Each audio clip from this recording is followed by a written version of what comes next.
नका द्यायला तुमच्या लय माल आहे तुम्हाला द्यायला. बाय बाय बहीण लेख मागती काय करायचं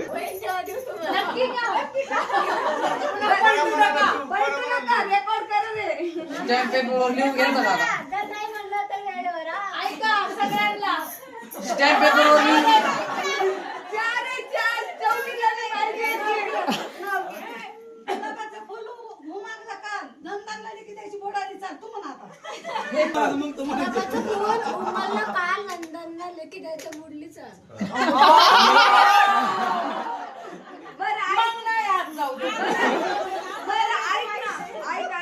तू म्हणतो पुरी आल्या की मी माझ्या बायकोला माहेरी सोडणार ती नाही सोडणार म्हणून बायको आता माया आता कोणाची इच्छा आहे का परत मायाला जायची बायको